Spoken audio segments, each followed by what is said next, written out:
on that mark. Well, let's move on to our special segment, Quarter Se Quarter Tak. Sonia has hopped across to the big ball to take us through the expectations from the auto space. Sonia? Well, the auto sector has seen its growth momentum slow down in Q4 across most segments. Now, dealer surveys indicate that new order inflows at passenger vehicle dealerships has slowed down, while the medium and heavy commercial vehicle demand recovery remains on track, driven by infrastructure spending. And there is a margin improvement is also on track due to price hikes and lower commodity costs. So what are the revenue expectations this time around for the entire sector? Now, brokerage firm Nomura expects a revenue growth of about 15 to 35% in the commercial vehicle segment, a large part of it coming in from Tata Motors and Ashok Leyland. Within two-wheelers, if you look at it, Hero MotoCorp and Bajaj Auto are expected to see a 9 to 11% top-line growth, which is slower than its peers in the other segments, while TVS Motor is expected to do better with about a 20% growth, largely because of its exposure in the electric vehicle space, the iQube, which has done very well. In fact, passenger vehicle manufacturers like Maruti as well as M&M will see a higher growth due to a low base effect of last year. A growth of around 22 to 28% is expected in the revenues for Maruti Suzuki and M&M. I'll also be watching out for commentary very closely, commentary on demand trends which have been slowing down across segments, while another area of concern has been the export markets, as we know, which have remained weak for two-wheelers. So any commentary on recovery in the export market will be watched very closely. Let's also leave you with a valuation table for FY24 and FY25. Now, if you look at it within the passenger car space, M&M is still inexpensive compared to peers like Maruti. M&M still trading at around 15 times FY25 compared to Maruti at about 20 times. If we move to the two-wheeler space, Hero MotoCorp is still the cheapest stock, trading at a 20% discount to its own historic average and compared to its peers as well because of rising competitive intensity and a loss of market share in its core motorcycle segments. In fact, let's pose this question to Jay Kale, who's the Senior Vice President Research at Elara Capital, who tracks the space very closely. Jay, thanks for joining in. The momentum has clearly slowed down, and that's an indication that we're getting from a lot of dealers. But do you see it reflect in the numbers in this quarter itself? And what would your pecking order look like now in terms of earnings? Yeah, hi. Good morning, Sonia. So, yes, in terms of the momentum on ground, definitely after a very strong 9 months or maybe even 6 months till festive, things have kind of to a certain extent slowed down, which was expected. Every year after festive, we see demand slowing down.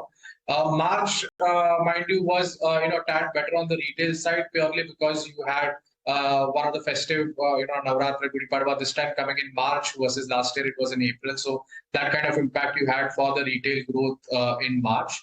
However, whether that changes our view on FY24 numbers as of now, the answer is no. I mean, we are pretty much maintaining our growth estimates for FY24 as of now in terms of volume growth.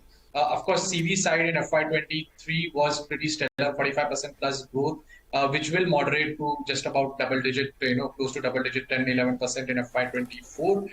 Passenger vehicles will be around 8 to 10% and two-wheelers at around 11%. So percent growth moderation, definitely yes. But whether that was expected, yes, that was expected. And going forward, I think Q1 will see some further moderation given that price increases have happened post the BS6 phase 2 norms.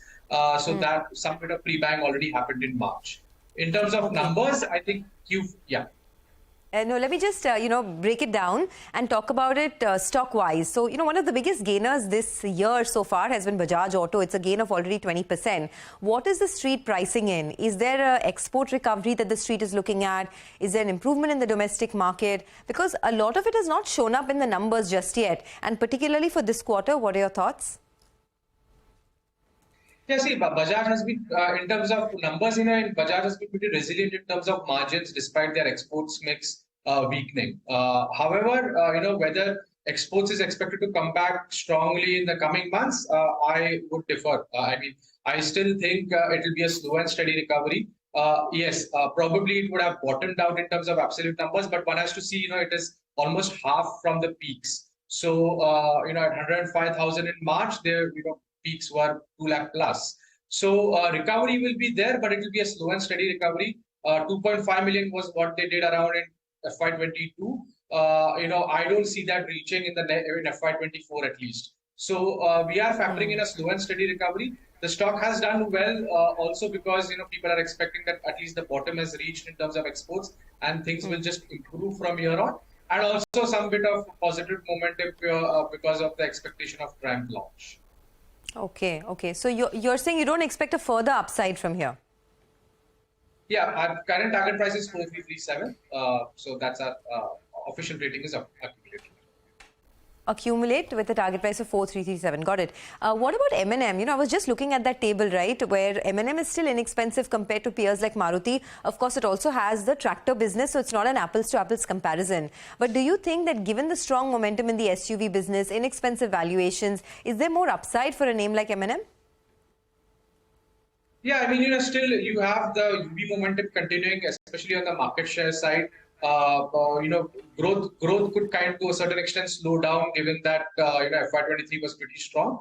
But I think market share is something that is key to look at, and that's something that M&M UVs has done pretty well at. Their EV order book also is also quite healthy. Tractors, definitely we are reaching largely the peak of the cycle, and frankly, me neither the street has factoring in much growth in FY24 and 25. So that's largely factored in. LCVs is something that we need to watch out for because that segment in the last quarter has to a certain extent slowed down. So you need to watch out on the LCV space. But all in all, given the relatively cheaper valuations, we still have a buy rating on it. Okay, one final question from my end. Since you track the auto ancillary space so closely, a lot of these companies are going big into the electric vehicle space. There is new technological adoption. Where do you see the alpha that one can generate in this space? And in terms of earnings, anything positive that we can look forward to here? Yeah, so I think in auto ancillary space, what we look at is which are the companies who can outgrow the core OEM growth in terms of increasing content per vehicle and further diversification opportunities, as well as getting into the EV space. Now, EV space one needs to closely watch and be a little cautious because there's going to be a lot of competition in the EV component space. So the market shares in the EV component space are yet to be kind of established. But if your core product revenues are not exposed to the powertrain and they are not getting disrupted, and you are benefiting from many of the other mega trends, I think that those are the ancillaries that we prefer. So some of them that we have a buy rating on is Uno Minda, Samil. These are the couple of names, and even Apollo Tyres. These are the three names that we have a positive stance on. All right, Jay, thanks very much. Appreciate you joining in and good speaking with you. The market is absolutely flat.